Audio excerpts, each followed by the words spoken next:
Olá, sétimo ano, tudo bom? Aí, ó, novo formato. Bem-vindo aqui à nossa casa, aqui, minha casa. Temos um pouquinho aqui e eu quero que essa sensação seja a mesma do ateliê. Então, é isso. A gente vai continuar, apesar dessa situação atual do coronavirus. A gente vai continuar aqui os nossos encontros e os nossos diálogos, né? Porque a gente tem dialogado tanto e tão legal assim os nossos diálogos têm sido, que é isso, vamos continuar aqui. Então a gente vai continuar a nossa aula, que a gente está no capítulo 3, né? Falando sobre a arte indígena. Quando a gente fala de arte indígena, a gente lembra que a gente sempre fala no plural, que é artes indígenas, porque são mais de uma, né? Não é uma só, não existe só. O índio não é uma coisa, né? Quando a gente fala o nativo, né? Que não é nem o índio, eu não gosto. Aí é particular, eu gosto de usar o termo nativo, né? Então, o nativo brasileiro, que no caso é o indígena brasileiro, e na verdade é um povo que são várias etnias. Tem muitas etnias, como a gente já viu, né? Mas a aula de hoje só vai começar mesmo se você pegar o seu caderno. É claro que você vai pegar seu caderno, né? Eu aguardo, tô aqui no aguardo. Vou até beber uma aguinha, né? Isso, pegou aí, né? Se não pegou, pausa o vídeo que eu não vou esperar mais não. Vamos lá. Então a gente vai continuar os exercícios. Vamos fazer dessa forma, vocês, toda vez que vocês vão anotando já todas as coisas e já vai anotando também as dúvidas que forem tendo durante a aula, para que vocês possam me responder depois por e-mail, tá? Agora, enquanto a gente está sem aula presencial, vai ser isso, a gente vai se comunicar por e-mail. Então, todas as dúvidas que tiverem, ou acréscimos, ou coisas que vocês queiram falar, vocês mandem por e-mail, tá? E aí, se caso julguemos necessário eu enviar um texto explicativo, ou caso julguemos necessário eu gravar no próximo vídeo, no começo do próximo vídeo, trazer essas questões, legal, aí a gente eu já seleciono como responder todas de uma forma legal, tá? Então vai ser isso. A gente estava falando sobre arte indígena, e aí eu vou... Ah, e outra coisa, eu vou falando tudo, eu vou dar a aula sobre as coisas, eu vou indicando onde que vai estar no livro, que página. Depois vocês vão dar uma lida, porque eu sempre vou trazer informações que não estão no livro também. Então eu sempre vou trazer de uma outra forma que às vezes não vai estar no livro, mas vai ter a ver com o conteúdo. Então acompanhem pelo livro, também já vão anotando onde vai estar os exercícios. Ao final do vídeo e também aqui na descrição eu vou deixar quais vão ser os exercícios que vocês vão ter que fazer para a semana que vem, tá? Então vai ter coisa no caderno, vai ter coisa no livro. A do livro vocês sabem que é bem rapidinho, é bem tranquilo. E aí as do caderno são as que talvez possam exigir um pouquinho mais. Mas vamos que vamos, tá? Então vamos lá, a gente parou na página 39, a gente começou a falar sobre a arte gráfica das artes indígenas. Que elas, apesar de a gente falar que a arte indígena, né? E quando a gente está trazendo bastante o Brasil aqui, então quando a gente fala dessas artes indígenas, a gente está falando de algumas similaridades também que há entre elas. Claro que cada uma das etnias, cada uma dos povos, eles vão ter especificidades e tipos de grafismos. E por grafismos a gente vai entender esses desenhos. A gente chama de grafismos. Não seria só esses desenhos, mas qualquer desenho que ele vai ter uma questão gráfica muito, muito forte, a gente vai chamar de grafismo, né? Então a gente vê aqui no livro, como a gente já tinha começado, né, a falar sobre, a gente vê essa imagem que tem esse grafismo muito forte. E essa escolha de cores também, né? Percebe que o indígena, ele trabalha geralmente com elementos naturais, com tintas naturais ou coisas naturais. Tudo é feito natural, né? Até mesmo pela questão de manter as tradições, que eu falei em uma outra aula aqui de uma outra turma e trago para vocês, né, que a gente as tradições, apesar de às vezes a gente achar que as tradições elas são coisas antigas e antiquadas, que agora tudo tem que ser novo e tudo que é antigo é meh. Em vez da gente pensar assim, a gente pode também pensar que as tradições elas nos explicam muito sobre como era o nosso povo antigamente, como se baseava a cultura deles, a fé deles, a estrutura política, social. Então, através das tradições, a gente consegue compreender e se conectar até com um pouco desse passado, né? Então, vamos lá. Continuando aqui, aí vocês vão ver, aqui ele vai falar de alguns povos e esse capítulo ele está recheado de informações sobre alguns, ele sempre vai trazer uma coisa sobre algum povo. Então, o povo Caiapó, o povo Potiguara, Potiguara, Potiguara? Aí tem o Ara, o Aura, o Auá, o Aurá, o Aurá. Ele vai trazer esses nomes desses povos e aí fica de dica assim, para quem quiser fazer essa pesquisa. Isso daqui vai ser opcional, tá? Mas eu acho importante vocês terem contato. Que é vocês pegarem esses nomes desses povos, dessas etnias e dessas estruturas e pesquisar como eram os grafismos que eles usavam. Ou seja, quais são os tipos de risco, de traço. Eles usam muita diagonal, usa muito linha cruzada, usa muito preenchimento, desenho, é geométrico ou é... Como que é isso daí? Então, eu peço assim, quais são as cores? Façam essa pesquisa, vai ser interessante para vocês.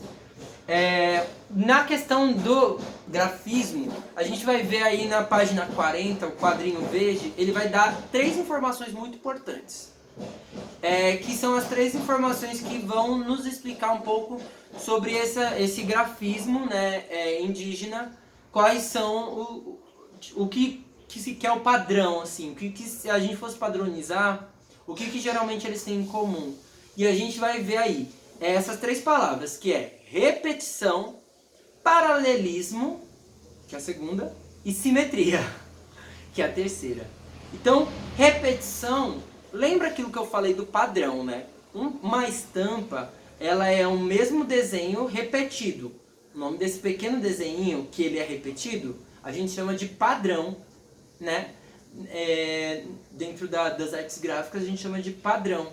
Então, esse padrão ele vai se repetir para criar uma estampa, certo?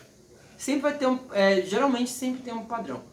E que é uma questão que facilita para as indústrias estamparem, né? Então eles vão repetir o mesmo desenho e tal. A gente vai ver isso também em azulejos, a questão do padrão. Então eles têm um desenho e a gente molda os desenhos para fazerem sentido. Então a repetição a gente considera isso, né? O padrão, né? A repetição. Que é a repetição de um mesmo padrão. Então linha reta, curva, curva. Então vai ser linha reta, curva, curva. Linha reta, curva, curva. Porque é repetindo o padrão, certo? Tá aí tudo bem. Paralelismo é a segunda palavra que tem, que compõe esses grafismos indígenas. Então, paralelismo, por quê? Paralelismo vem de paralelo. Lembra matemática aí, caso vocês não tenham visto, geometria, vocês vão ver. Linhas paralelas, ou até mesmo em geografia, quando a gente fala de fuso horário, a gente fala de meridianos e paralelos. Então, paralelo é tudo que está lado a lado, né? Então, paralelamente. paralelamente. Quando a gente fala paralelamente, eu estava aqui e paralelamente tinha alguém no meu quarto pintando. Então, ao mesmo tempo, lado a lado, na mesma linha de tempo. Quando a gente pensar em paralelo, pensem nisso. Então, paralelismo é quando se dispõe de lado a lado, tá? Pensa nesse desenho que é um lado do outro, assim, e a gente chama isso de paralelo, né? E simetria. Que simetria a gente está trabalhando um conceito que, inclusive, eu preciso arrumar aqui. Aí, pronto. Agora está mais retinho os azulejos ali no fundo. E aí, tem a bolinha de cachorro aqui, ó. Enfim. Simetria é quando a gente vê... pensa assim, você dividir em duas partes iguais. Isso é simetria. Quando você corta exatamente no meio, isso é simetria. Sabe? Quando fica duas partes equivalentes, então simétricas. Tipo, isso é assimétrico. Quer dizer, isso é assimétrico. Isso é simétrico. Entende? Porque são dois. Aqui tá igual, sabe? Os dois lados. Aqui tá diferente esse lado com esse. Então, o livro ele vai trazer nessas palavras, quando uma certa área é dividida em duas partes e suas metades são exatamente iguais. Então, isso é simetria. Aqui o meu cenário, por exemplo, ele está assimétrico. E eu estou assimétrico também, porque eu poderia estar aqui no meio. Mas eu resolvi ficar um pouquinho mais pro canto e às vezes eu venho e encosto aqui também. Então é isso, eu estou assimétrico e é tudo assimétrico, mas é assimetricamente organizado, vamos dizer. Porque, ó, tá tendo uma... Enfim, eu não vou ficar explicando isso, porque aí é demais, vai fugir da aula. Aí tinha esse exercício que eu pedi para que aqueles que eu... Tem umas pessoas que eu pedi para refaçam, tá? Porque esse exercício aqui é importante ser refeito. Pela questão do paralelismo, tá? Do grafismo, ele tem que ser muito... Essas páginas aqui eu já tinha pedido para vocês lerem, eu sei, mas eu não tinha tido tempo de esmiuçar, né? De explicar com mais precisão. Eu ia fazer... aquela coisa, né? A gente vai fazendo ao longo do tempo. Então a gente vai também falar, quando a gente fala de artes indígenas, a gente está falando também de cerâmica, né? E aí o livro ele vai trazer que essa boneca aqui, que ela é feita com cerâmica, feita com argila, né? A cerâmica nada mais é do que a argila cozida. Claro que não qualquer argila, uma argila que ela é feita para isso. Eles chamam de cozida, mas não é cozido na água. No caso é assado, tá? Geralmente o processo de fazer um vaso de argila, ele consiste em você moldar esse vaso, esperar secá-la e quando ele estiver bem seco, você bota para assar. Mas tem que estar bem seco, porque o que faz a argila ser maleável é o fato de ela ter água. Tanto que quanto mais água você coloca na argila, mais mole ela vai ficando, até virar uma lama. Então por isso que não pode colocar muita água.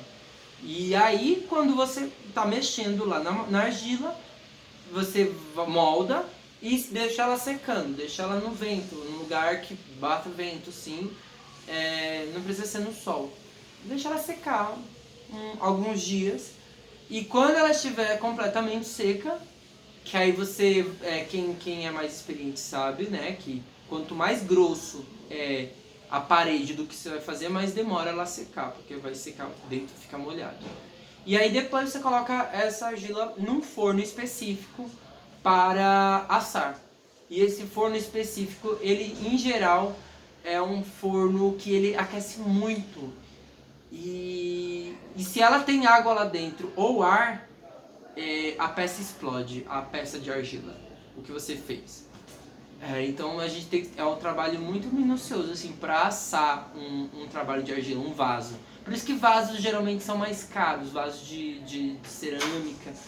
Quanto mais detalhado esse vaso, mais caro ele é, por conta do trabalho que dá você fazer um negócio que não pode ter ar e nem água dentro. Ela tem que estar seca para assar e ficar forte, e aí como cerâmica ela já vai ficar impermeável. Ou melhor, ela vai ficar, ela vai saber trabalhar melhor a água, entende? Ela não vai desmanchar, ela vai se manter ainda ali firme, porque se ela tá sem assar ela desmancha. E aí ele vai falar dessa boneca, né? Que vocês podem perceber que essa boneca ela é feita de argila e ela tem os grafismos, percebe? Os grafismos aqui, ó, temos grafismos que são esses padrões de que ó, ela aqui já usa vermelho. Tem outros grupos, outras culturas que não usam vermelho, eles usam branco, tem outra, entende? Então a gente faz essa pesquisa aí de compreender esse lugar, né? E aí vai ter esse exercício, depois eu vou passar os exercícios que vocês vão fazer. Aqui ó, em cima ele vai falar justamente disso, da questão da argila, e teria essa aula prática de argila depois que a gente fizesse a tinta natural, né? Mas infelizmente não vai ser possível por hora. Assim que voltar, a gente retoma isso, porque vai ser ótimo, né, retomar sobre as técnicas de argila. Eu acho que são legais, é legal a gente aprender um pouco na prática, né? E aí, a gente também, continuando falando sobre cultura indígena, a gente vai falar também sobre a questão da dança. O livro ele vai trazer a questão da dança e da música dentro da cultura indígena, né? Então, a música e a dança, elas não são apenas formas de entretenimento. Elas podem estar inseridas em muitas coisas. Elas podem ser forma de celebração, de ritual, para um momento ali de guerra, um momento de festa, de passagem. Vamos fazer sabe, todos os ritos que tem.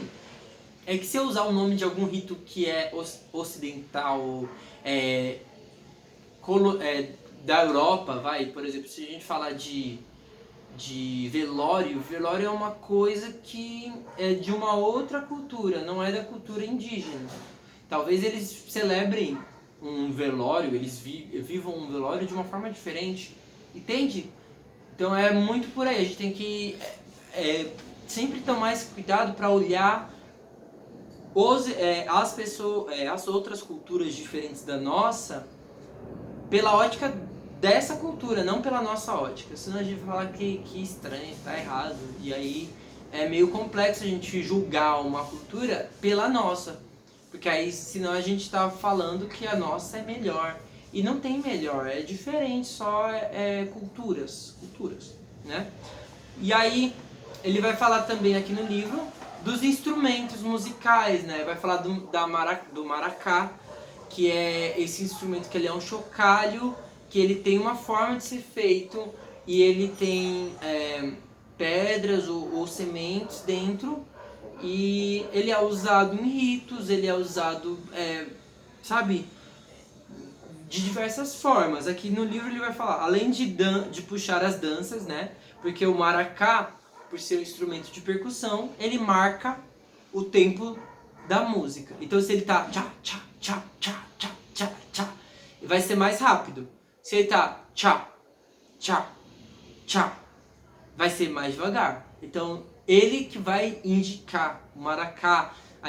Aí a percussão também, que entra, o tambor, ele entraria nesse lugar também de marcar o tempo. Então eles são os instrumentos que definem o tempo, né, da música. E além de puxar as danças, o maracá pode sinalizar poder espiritual e usado por pajés para trazer bons espíritos e se defender dos maus. Então percebe que tem uma questão ritualística.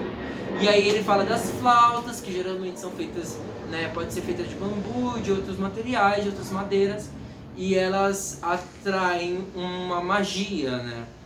Então, a relação da música com a arte indígena, que aí a gente tá desconstruindo totalmente, né? Porque pra nós música é uma coisa. Existe a música da igreja, existe a música do rádio, existe a música que a gente canta pro bebê, existe a música que eu ouço quando tô triste, a música... Entende? A gente tem outros valores pra música. A gente consome, paga música, a gente paga CD, a gente paga pra ouvir música lá, a gente liga, usa o celular pra ouvir música, a gente não ouve ao vivo, é difícil a gente ver um artista ao vivo, mas a gente vê mais pelo celular. Então é outra relação que a gente tem com a música. Música como venda pra nós, né? Nós, quando eu digo nós, não digo só nós aqui dessa conversa, mas nós como sociedade ocidentalizada, né? Que uma sociedade americanizada, uma sociedade europeizada, com influências da Europa, né? E aí, então, o livro ele vai trazer aqui também, e aí eu vou deixar alguns links também para dar um acréscimo aí, né, dar um boost nesse conhecimento, que eu vou colocar alguns vídeos para falar sobre que falem sobre essas culturas. Eu vou deixar linkado aqui na descrição. E aí, para finalizar isso, né, da nossa aula de hoje, eu vou também, a gente vai ter esses exercícios que eu iria pedir, né, mais pra frente, mas até agora vai ser necessário. Então o que eu vou pedir para vocês em casa? Os trabalhos de vocês aí. Anotem para não esquecer. Então, se você tiver com o seu livro, já anota aí o que é para fazer. Para quem não refez, refazer a página 41. Lembrando que aqui a gente vai continuar esses padrões. E aqui embaixo, criar o nosso próprio padrão. Lembrando das 3 regrinhas, né? Do paralelismo, da simetria e da repetição. Então, paralelismo, repetição, vários, e simetria, né? Então, tudo bem simétrico. Aqui, a gente vai ter essa atividade também. Quando eu falo atividade, eu falo o que está escrito atividade. Quando eu falar prática, é no caderno. Práticas são os quadrinhos amarelos, tá? E as atividades são os do livro. Então, a gente vai ter a atividade que eu tinha falado da 41, para refazer. A atividade da página 43, para fazer, quem não fez. Ver os vídeos que eu vou deixar na descrição. Essa também vai ser uma atividade. E escrever sobre esses vídeos no caderno. Sobre coisas que vocês compreenderam, grafismos, o que vocês quiserem escrever sobre esses vídeos, vocês podem escrever. Não precisa começar com eu gostei ou eu não gostei. Só dizer coisas que vocês aprenderam. Nossa, eu aprendi isso, eu compreendi isso, descobri essa coisa. Eu não sabia que eles faziam isso, sabe? E aí vou deixar esses vídeos. E aqui vai ter uma atividade prática para fazer, né, tipo, experimentar para produzir som com materiais. Essa atividade prática eu vou deixar para que vocês... Opa, caiu o livro. Que vocês façam e relatem no caderno essa experiência. Então ele fala aqui pra gente usar coisas da natureza para produzir um som. E aí a gente pode tanto usar essas coisas da natureza como elas são, ou a gente pode modificá-las e, sei lá, criar algo que faça um som. Tentar tirar som de alguma coisa. Então fica essa atividade aí.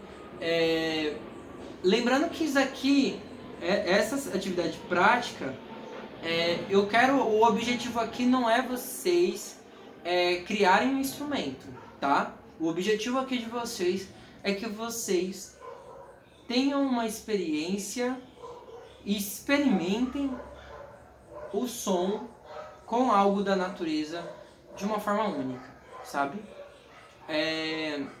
Vai ser isso. As tintas, caso vocês também queiram, como a gente ia fazer atividade de tinta, caso vocês queiram fazer essa atividade de tinta em casa, vocês podem fazer, de criar essas tintas, com materiais que vocês têm, né, na natureza, com frutas, com verduras, com legumes, com terras. Vocês podem fazer essa atividade e aí eu vou pedir para que faça, pode fazer até fora do caderno e pode fazer no caderno também, e aí fica a critério, tá? Mas não essa daí é total, sim, 100% opcional, tá?